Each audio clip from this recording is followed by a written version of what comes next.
सीमा हैदर और सचिन को लप्पू और झिंगूर कहकर सोशल मीडिया पर वायरल होने वाली मिथिलेश भाटी के बीच जुबानी जंग थमने का नाम नहीं ले रही है। लेकिन इसी बीच अभी विवाद काफी आगे तक बढ़ गया है, बल्कि उल्टा मिथिलेश भाटी ने सीमा हैदर और सचिन मीणा पर गंभीर आरोप लगा डाले हैं। मिथिलेश भाटी का आरोप है कि सीमा हैदर और सचिन की ओर से उन्हें धमकियां दिलवाई जा रही है। मिथिलेश भाटी का आरोप है कि सीमा हैदर और सचिन की ओर से उन्हें धमकियां दिलवाई जा रही हैं। जानकारी के मुताबिक न्यूज चैनल को दिए इंटरव्यू में सचिन, सीमा और मिथिलेश भाटी आमने सामने आए। उस दौरान दोनों पक्षों के बीच बहस शुरू हुई तो मिथिलेश भाटी ने कहा कि मुझे सचिन के चाचा ने धमकी दी है, मेरे परिवार के पीछे गुंडे लगवाए गए हैं, साथ ही मेरे घर के बाहर हूटिंग करवाई जा रही है।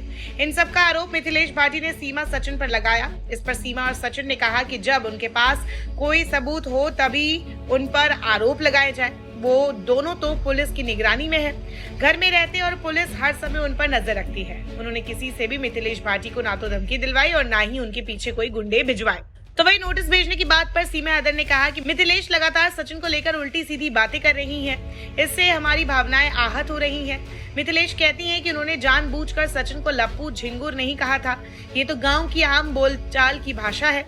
अगर उन्होंने जानबूझकर नहीं कहा था तो बार बार पिछले 1.5 महीने से क्यों सचिन को लेकर बॉडी शेमिंग वाले बयान दे रही हैं? ये कोई गांव की भाषा नहीं है, इतना तो मैं भी जानती हूँ। अगर कोई मेरे पति के बारे में गलत बोलेगा तो मुझे उससे दिक्कत होगी ही।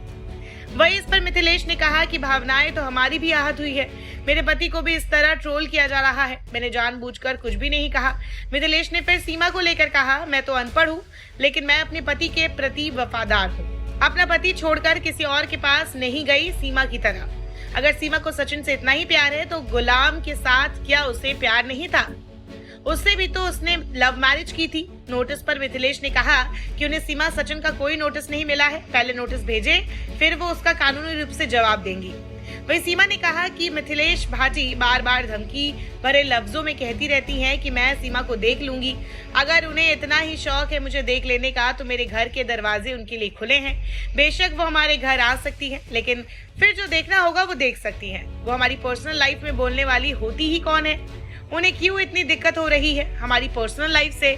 जब यूपी एटीएस और यूपी पुलिस हमारा केस देख रही है तो मिथिलेश इसमें क्यों टांग अड़ा रही है? सीमा ने आगे कहा कि मिथिलेश पर जिस किसी ने भी जानलेवा हमला किया उस बारे में हमें कुछ भी नहीं पता और ना ही हमारा उससे कोई लेना देना है। हमने ना तो उन्हें किसी से धमकी दिलवाई, ना ही उनके पीछे कोई गुंडे भिजवाए। वो बेशक पुलिस से इसकी जांच करवा सकती हैं, हम जांच में पुलिस का पूरा सहयोग करेंगे।